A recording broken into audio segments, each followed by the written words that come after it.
Sinkuki singdagi ST status lautoktuna yellow Meitei singda ST status asi phanghanabagi matangda state lengaki Thoudang oina recommendation thabiro center da Taksinbada Thoudang yazage Ngamdragana politics tagi Pothagani haina Maheshwar Thounaojam na phongdokhre. Wafam singasi Manipur tholiba irang asigi matangda RPI Atwalegi National President Union Minister Ramdas Atwale yauna party asigi lusingba singda saruk yaduna pangthokiba party asigi akanaba mifam amada phongdokhibani.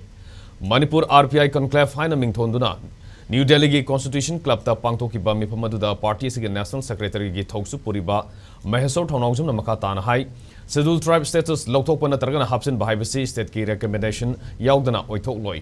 Mahaki Maikadigi, Mamangi, Center Lengakta Union Tribal Affairs Minister Oramba Arjun Munda Amadi Nauna Pampariba Zuel Oramda Wafamasi Marik Sumba documents sing Lankatuna. Jinkuki Singdagi, status as Lotoktuna Meitei Singda Panganaba Taksinbada Thoudang.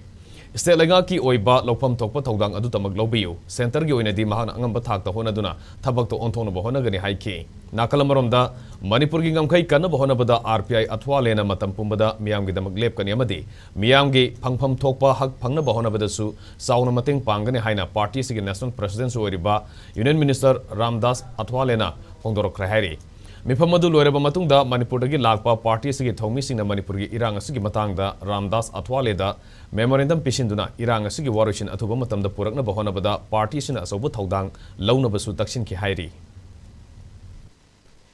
Manipur ke suk wari ba matam ni hujik se irang tho ibani political solution atana solution pi ba sungya yaroi Joel Oram unarure tribal affairs union minister sir Ramdas ji na guide toraga aina chali doi maram du karigino haiba matam da mamangi oibiram ba Arjun Munda di sindokhre ma vote kadre madi knowledge fazan leigrabani leibaduna natro state government da chema lakri do Jinkuki na ST lokthokpai matang da adu madi handak vote kadre ma union minister oidre adu di anau ba lakpa midu jasu khangan ba yaina Mana Pajana Chakragadi, what am Lakani ko Habi the Makta Yam Tuna, Hawigi Sarga Toroga Chanzarure, Wari Pazan Lizara Meb. Adubu, come in the Harpaya Miawe, Kaido do no da, Mangon the Liraga, state government they come in Hagat of Natrone, Adu Lokok Targa, Highway however, Chum Mebado. Adubu, sign Tauduri me to the Ma Benina, Mana Pajana Aran Wong, Tortaragadi, Tawaya de Kona precaution, among the whole way one ever. A coin center the Wam, Matam, say Tamatamda, Mawarogin, the Yang the Bida, a coin that Tabaka Sarwin, support Toraga, a coin Jansen give a Taragadi. Tunumit kuiwanate, ang tang tada tayo ni kaline. Open challenge ang sini.